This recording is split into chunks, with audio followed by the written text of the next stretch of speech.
Hello Malenadu, ಎಲ್ಲರಿಗೂ ನಮಸ್ಕಾರ. ಇವತ್ತು ಬನ್ನಿ ಎಲ್ಲರೂ ನಮ್ಮೂರ ಸಂತೆಗೆ ಹೋಗಿ ಬರೋಣ.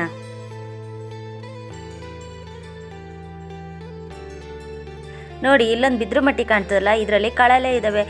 ಆಮೇಲೆ ಬಂದು ಕುಯ್ಕೊಂಡು ಹೋಗ್ಬೇಕಂತ ಎಸ್ಟಿಮೇಟ್ ಮಾಡ್ಕೊಂಡು ಈಗ ಹೋಗಿ ಮೀನು ತಗೊಬರೋಣ ನಮ್ಮೂರ ಸಂತೆಲಿ ಅಂತ ಹೊರಟಿವಿ.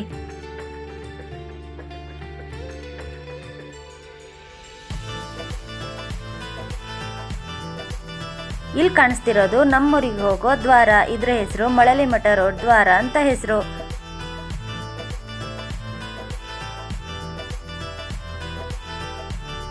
ಇದು ನಮ್ಮೂರ್ ಸಿಟಿ. ನಮ್ಮೂರ್ ಸಂತೆ ಭಾರಿ ಚೆನ್ನಾಗಿರ್ತದೆ ಕಣ್ರಿ. ಎಲ್ಲರೂ ಬನ್ನಿ ಆಯ್ತಾ. ಮಂಗಳವಾರ ನಡೆಯುವಂಥ ನಮ್ಮೂರ್ ಸಂತೆಗೆ ಎಲ್ಲರೂ ಬನ್ನಿ, ಭಾರಿ ಚೆನ್ನಾಗಿರ್ತದೆ. ಇದ್ರಲ್ಲಿ ಮೇಯ್ನಾಗಿ ಬೇಕಾಗಿರುವಂಥದ್ದೇ ಇಲ್ಲಿ ಮೀನು ಕಣ್ರಿ. ಎಲ್ಲ ಕಡೆಯಿಂದ ಬಂದು ಇಲ್ಲಿ ಮೀನು ಮಾರ್ಕೊಂಡು ಹೋಗ್ತಾರೆ ಕಣ್ರಿ. ಎಲ್ಲ ಕಡೆಯಿಂದನೂ ಬರ್ತಾರೆ. ಕೆರೆ ಮೀನು, ಹೊಳೆ ಮೀನು, ಹೊತ್ತು ಮೀನೆಲ್ಲ ಸಿಗ್ತಾವೆ ಕಣ್ರಿ. ನೋಡಿ, ಇಲ್ಲಿಂದಾನೇ ಸಂತೆ ಶುರು ಆಯ್ತು. ನೋಡಿ, ಇದೇ ಸಂತೆ. ಈ ಕಡೆ ಎಲ್ಲ ಬಟ್ಟೆ ಗಿಟ್ಟೆ ವ್ಯಾಪಾರ ಮಾಡ್ತಾರೆ. ಈ ಸೈಡು ಮಂಡಾಳೆ ಇಟ್ಕೊಂಡು ವ್ಯಾಪಾರ ಮಾಡ್ತಾರೆ. ಹಳ್ಳಿ ಕಡೆ ಎಲ್ಲ ಮಂಡಾಳೆ ಬೇಕೇ ಬೇಕು. ಮಂಡಾಳೆ ಅಂದರೆ ತೋಟದಲ್ಲಿ ಸಿಗೋ ಅಡಿಕೆ ಮರದಲ್ಲಿ ಒಂದು ಹಾಳೆ ಬೀಳುತ್ತೆ, ಅದರಿಂದ ಮಾಡುವಂಥ ಒಂದು ಉಪಕರಣ.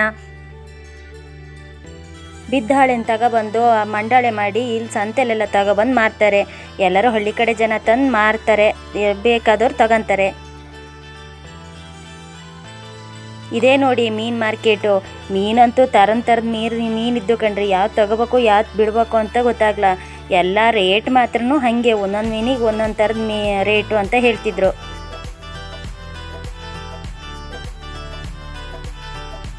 ಆಗಲೇ ಹೇಳ್ದಂಗೆ ಮೀನು ಹೆಂಗೆ ಚೆನ್ನಾಗದವೋ ಹಾಗೆ ರೇಟು ಕೂಡ ಭಾರಿ ಚೆನ್ನಾಗದೆ ಕಣ್ರಿ. ಭಾರಿ ಹೊಯ್ ರೇಟು, ಏನು ಕಮ್ಮಿಗೇನು ಸಿಕ್ಕೋದಿಲ್ಲ. ಎಲ್ಲ 200 ರೂಪಾಯಿ ಮೇಲೆ ಇರೋ ಬಿಟ್ಟರೆ 200 ರೂಪಾಯಿ ಕಮ್ಮಿ ಅಂತೂ ಒಂದು ಇಲ್ಲ. ನಾನು ಹಾಗೆ ಮುಂದೆ ಹೋದೆ.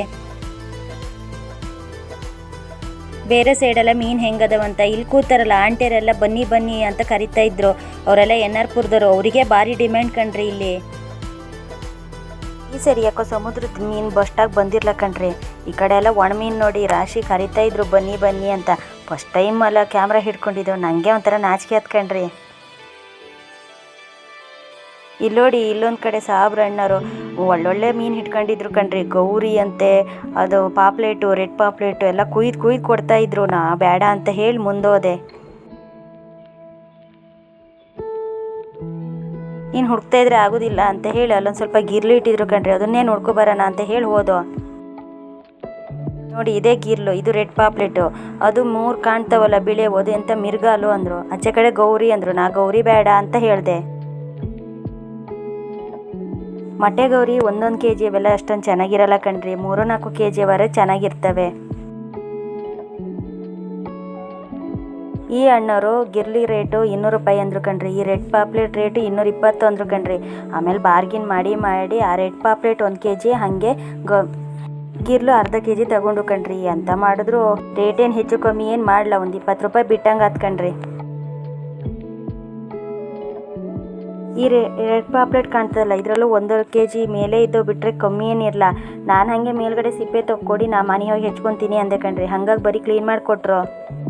ಮೀನು ತಗೊಂಡು ಮನೆಗೆ ಹೋಗೋಣ ಅಂತ ಹೊರಟು ಕಣ್ರಿ. ಆದರೆ ನನ್ನ ಮನ್ಸು ಯಾವುದೋ ಕಡೆ ಸೆಳೀತಿತ್ತು ಕಣ್ರಿ. ಆಗಲೇ ನನ್ನ ಕಣ್ಣಿಗೆ ಬಿತ್ತು ನೋಡಿ ಹೂವಿನ ಗಿಡ. ನನ್ನ ಮನ್ಸು ಕೇಳಲೇ ಇಲ್ಲ ಕಣ್ರಿ. ಮತ್ತಲ್ಲಿ ಹೂವಿನ ಗಿಡ ತಗೊಬರೋಣ ಅಂತ ಹೊರಟು.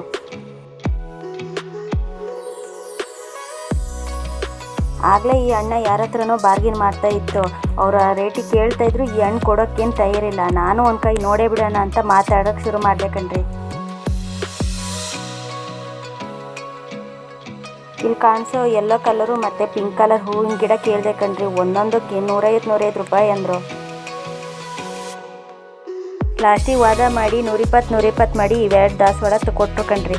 ಹಾಗೆ ತೊಗೊಂಡೆ. ಚೆನ್ನಾಗಿ ಹುಟ್ಟಬೇಕು, ಚೆನ್ನಾಗಿ ಇದು ಮಾಡಿ ಅಂತ ಹೇಳಿದೆ. ನಗಾಡ್ತಾ ಹಾಂ ಆಯ್ತಕ್ಕ ಅಂತ ಹೇಳಿ ಕೊಟ್ಟರು ಕಣ್ರಿ. ಅವ್ರಿಗೊಂದು ಥ್ಯಾಂಕ್ಸ್ ಹೇಳಿ ಮನೆ ಕಡೆ ಹಾಗೆ ಹೊರಟು ಕಣ್ರಿ. ಈಗ ಬಂದಿದ್ದೆ ಲೇಟ್ ಆಗಿದ್ದೆ. ಮೀನು ತೊಗೊಂಡು ಮನೆ ಹೋಗಿ ಸಾರು ಮಾಡಿ ಊಟ ಮಾಡೋ ಸತಿ 1 ಗಂಟೆ 2 ಆಗ್ತದೇನು ಕಣ್ರಿ.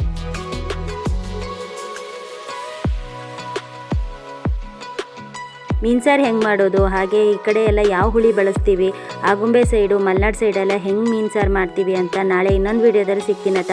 ಈಗ ಮನೆ ಕಡೆ ಹೊರಟೆ. ಮೀನು ಸಾರು ಮಾಡಿ ಊಟ ಮಾಡಬೇಕು. ಬಾಯ್.